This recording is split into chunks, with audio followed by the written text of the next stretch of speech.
Salut YouTube. Nous sommes en train d'entrer des 5 années extrêmement difficiles d'un point de vue financier. Les gens vont perdre leur emploi, les entreprises vont faire faillite. Ça sera la catastrophe.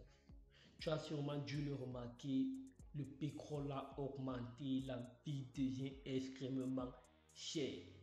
Et dans cette vidéo, je vais te montrer comment les grandes entreprises font pour profiter de ces moments de crise pour multiplier leurs chiffres d'affaires. Et toi aussi, tu pourras appliquer les mêmes méthodes pour changer ta situation financière à tout jamais. Les moments de crise, on en a déjà traversé deux, je pense. Et le plus récent, c'était celui de 2008. Mais cette crise-ci est énorme. Et pour que tu puisses comprendre toute cette vidéo, je vais prendre la peine de t'expliquer rapidement le fonctionnement de la machine économique. Il y a des banques centrales. Les banques centrales, ce sont les grandes banques. Elles sont là pour imprimer la monnaie et elles vendent la monnaie aux banques auxiliaires telles que les Crédits Suisses et tout. Maintenant, ces banques auxiliaires revendent la monnaie telle aux petites banques d'en bas. C'est un peu comme ça que l'économie marche. Et maintenant, la Banque centrale a pour rôle de réguler l'économie. Car l'économie est conçue de telle sorte que tout le monde devient riche à peu près de 4% chaque année. Et cela est basé sur les nouvelles technologies et les inventions. Mais cette évolution n'est pas forcément régulière comme ça. Parfois, il arrive que l'économie s'emballe, les gens dépensent énormément, ils s'endettent beaucoup. Alors, il faut réguler cela. Pour réguler cela, la banque centrale commence à vendre l'argent plus cher aux banques auxiliaires. Et ces banques auxiliaires-là revendent l'argent plus cher, ce qui fait en sorte que les taux d'intérêt montent, les gens prêtent moins et l'économie se stabilise. D'une autre façon, il y a des moments où les gens ont peur, les gens ne prêtent pas et tout, l'économie est en baisse. Ainsi, la banque centrale encore, elle peut imprimer beaucoup de billets, vendre cette monnaie à des prix relativement bas, des taux d'intérêt relativement bas. Ce qui fait en sorte que sur le marché, la monnaie va venir avec des taux d'intérêt relativement bas, ce qui va stimuler les gens à prêter et les gens vont prêter, ce qui va rééquilibrer l'économie.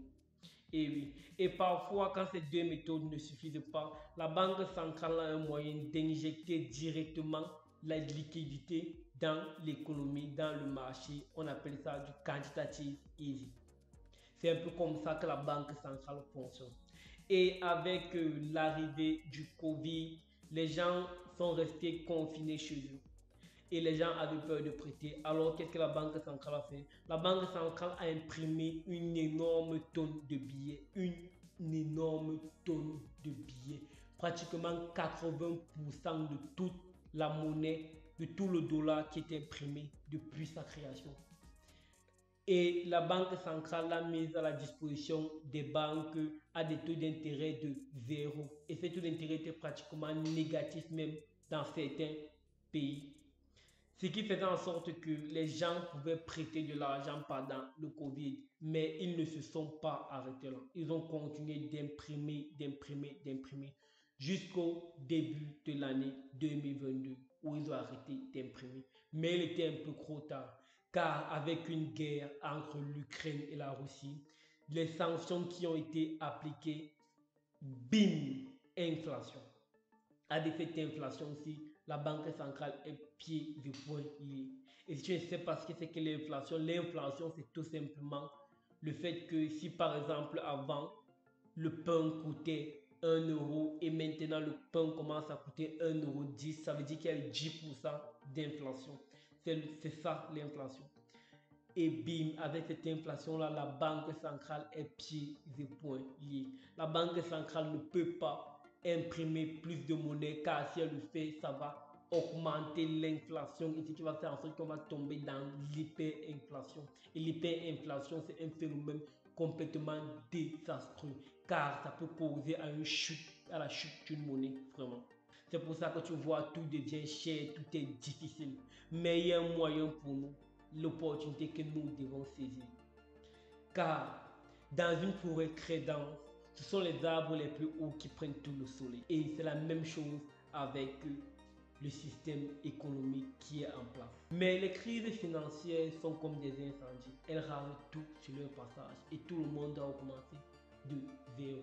Et quand tout le monde recommence de zéro, ce n'est pas les plus grands qui gagnent. Non, ce sont les meilleurs. Je vais te montrer ici maintenant les astuces que tu peux mettre sur pied pour gagner. Ce ne sont pas des astuces en tant que telles, ce sont des business que j'ai nommé les business à cash flow. E-commerce 2.0, vraiment là, vous pouvez vous lancer avec un très petit budget, des bases que vous aurez pris sur YouTube ou bien sur d'autres réseaux, ou si vous avez un peu plus de moyens pour vous payer une formation. Le freelance, vraiment, il y a plein de plateformes de freelance où vous pouvez aller vendre une compétence que vous avez. Et si vous n'avez pas une compétence, vous pouvez toujours aller vers des services qui ne demandent pas de grandes compétences comme les rédactions, les transcriptions et tout. Là où vous pouvez utiliser des services comme Google Traduction ou Deep pour vous aider à traduire. Il y a vraiment plein de sites qui vous aident à faire du freelance. On a Fiverr, on a 5 euros, on a Upwork, on a Azowato pour ceux qui sont en Afrique. Vraiment, il y a plein de méthodes pour le freelance et vous pouvez faire beaucoup d'argent. Il y a Amazon FBA. Amazon FBA, vraiment là, il vous faut vraiment beaucoup d'argent pour faire du Amazon.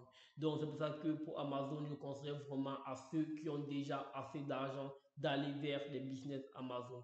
Il y a les agences. Moi, personnellement, j'ai lancé une agence de marketing. Bon, c'est pas une vidéo pub, mais j'ai lancé une agence de marketing et pour vous assurer que les agences payent énormément. Vous pouvez créer une agence dans ce que vous voulez, une agence dans le montage vidéo, une agence dans l'infographie, une agence dans le marketing comme moi. Vous pouvez même vous créer une agence pour accompagner les youtubeurs. Vraiment, il y a énormément de travail en ligne. Vous pouvez faire des agences juste pour lancer des campagnes publicitaires pour ceux qui font dans le dropshipping, juste pour lancer des campagnes publicitaires. Donc, si vous avez des compétences en Facebook Ads ou Google Ads ou Snapchat Ads ou TikTok Ads ou même TikTok organique, vous pouvez vendre ces compétences-là en créant une agence et vraiment en mettant vos compétences et vos connaissances au service des autres. Ces business à cash flow peuvent changer votre situation financière dès maintenant. Alors, saisissez-les.